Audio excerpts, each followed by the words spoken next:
안녕하세요. 맛동산의 정보현입니다. 안녕하세요. 변아람 세무사입니다. 맛동산 먹고 즐거운 파티. 구독과 좋아요 부탁드립니다. 네, 여러분 집을 살 때 가장 먼저 하게 되는 고민이 무엇입니까? 제가 만나는 사람들은 아마도 이 양도소득세에 대한 고민을 가장 많이 하는 것 같아요. 우리가 보통 물건을 살 때는 차익을 남길 생각을 보통 하지는 않죠. 그런데 이 주택이나 아파트, 부동산을 살 때는 누구나 양도세 고민을 한번 하게 됩니다.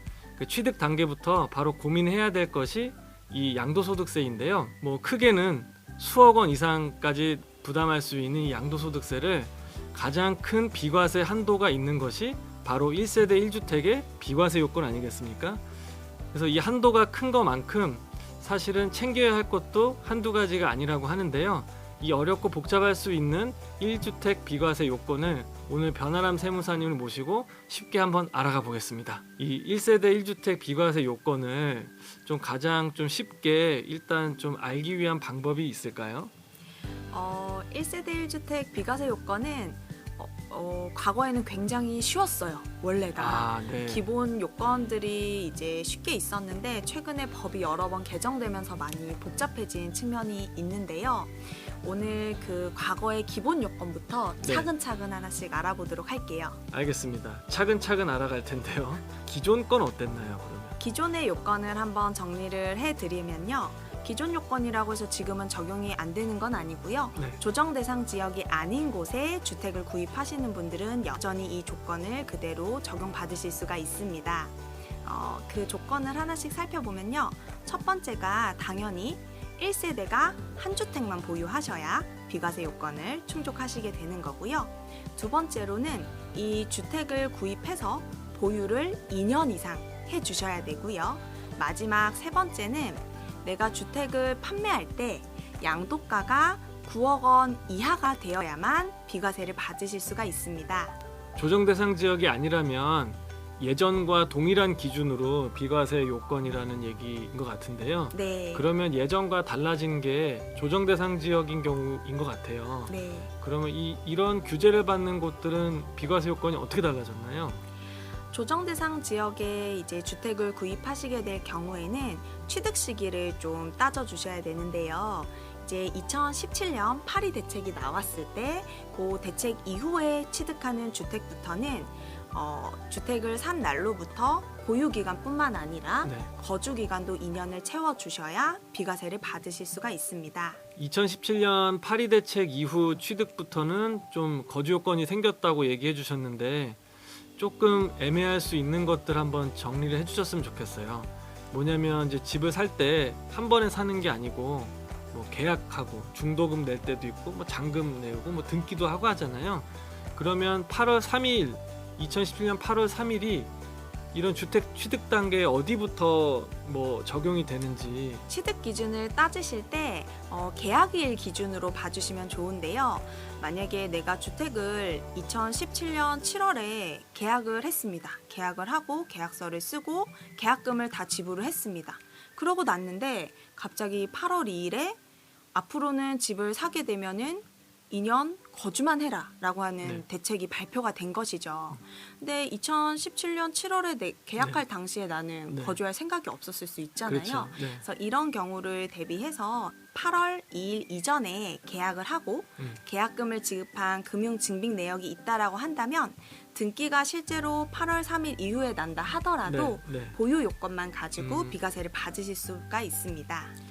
그럼 매매 계약인 경우에는 그렇고 혹시 그러면 아파트 분양을 받았다던가 그런 것도 동일한가요? 네, 분양 같은 경우에도 이제 8월 2일 이전에 분양 계약을 체결하고 계약금을 지급했다라고 한다면 이제 실제로 이제 완공이 되고 등기가 되는 시기가 이제 파리 대책 이후가 된다 하더라도 2년 보유 요건만 가지고 비과세를 받으실 수 있습니다.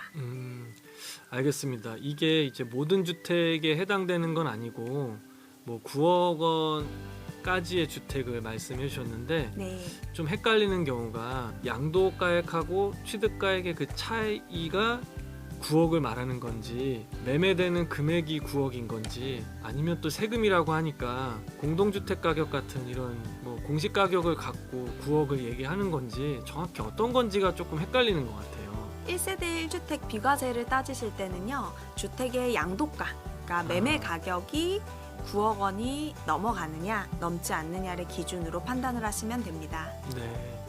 그러면 매매 가격 기준으로 9억 원을 넘지 않으면은 다 비과세는 받을 수 있고, 네. 근데 만약에 9억 원 넘는 초과하는 주택은 세금을 그러면 다 내야 하는 건가요? 전체에 대해서 다 내시는 거는 아니시고요. 네. 내가 이제 판매하는 집의 가격 중에서 9억 부분에 상응하는 부분은 비과세를 받으실 수가 있고요. 9억을 넘어가는 부분에 대한 세금만 납부해 주시면 됩니다. 그런데 이렇게 9억 원을 초과하는 고가주택을 1세대 1주택으로 보유한 상태에서 매도 예정이신 분들이 좀 팁으로 알아두시면 좋을 내용이요. 내가 가진 집이 어느 지역에 있던 취득 시기가 언제건 상관없이 2년 거주를 무조건 충족해 주셔야만 세금을 줄이실 수 있는 혜택을 보실 수가 있습니다. 조금 더 자세하게 설명을 드리면요. 주택 같은 경우에는 보유기간이 길어지면은 그 보유기간에 대한 공제를 해주고 있는데요. 이 장기 보유 특별 공제율이 2년 이상 거주를 했을 경우에는 10년 보유 기준으로 80%까지 혜택을 볼 수 있는 반면에 2년 거주 요건을 충족하지 못하는 경우에는 15년 보유 기준으로 30%로 그 율이 줄어들게 됩니다. 질문 한 가지가 있는데요. 저도 상담을 하다 보면 분양 공고가 떠서 청약을 넣을 때 아파트가 아니라 오피스텔을 소유한 사람이 무주택 신분으로 청약을 넣을 수 있냐, 이런 것들 질문 받는데, 오피스텔은 주택수에 포함되지 않는 경우가 있거든요, 청약을 할 때. 근데 모든 주택이 다 일괄 적용 받는 건지, 아니면 이제 청약처럼 좀 이렇게 다른 부분도 있는 건지가 비과세 요건에서도 좀 궁금해요. 이거 실제로 세금 신고하실 때에도 많이들 실수하시는 부분들인데요. 나는 오피스텔이 한 채가 있고 아파트가 하나 있어서 네. 나에게 주택은 하나뿐이다 라고 해서 비과세로 신고하셨다가 사실은 2주택이 되시는 경우가 있거든요. 이런 경우는 이제 어떤 경우들이냐고 하면, 오피스텔 같은 경우에는 실제로 주거용으로 사용을 하고 있다라고 하면 네. 사용 용도에 따라서 주택으로 판단하게 됩니다. 그러면 혹시 이게 주거용이 아니라, 그러니까 전입 신고를 한 임차인을 두는 게 아니고, 예를 들어서 뭐 업무용이다, 사무실로 쓰고 있었다, 이런 경우에는 소유하고 있어도 보유주택 수에서 포함이 안 되는 건가요? 네, 상가용으로 사용하고 있는 경우에는 주택수에 포함되지 않고요. 주거용으로 사용하는 경우에만 포함이 됩니다. 오늘 이제 세무사님하고 1주택 비과세 요건에 대해서 자세하게 그 영상 만든다고 하니까 제가 좀 질문 몇 가지 받아왔어요. 그러니까 요새 조정 대상 지역으로 다시 포함이 됐다가 또 좀 지나고 나서 해제된 지역들도 좀 있잖아요. 네.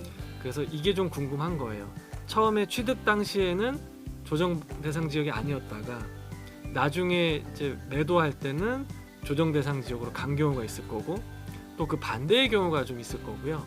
좀 이런 경우별로 비과세를 받을 수 있는지, 뭐 이런 과세가 어떻게 되는지가 좀 궁금합니다. 이 기준을 잡으실 때는 내가 그 주택을 취득할 때, 정확하게는 계약을 하고 계약 대금을 지급했을 때 그 집의 위치가 조정 대상 지역이었냐 아니냐를 따지시면 되는데요.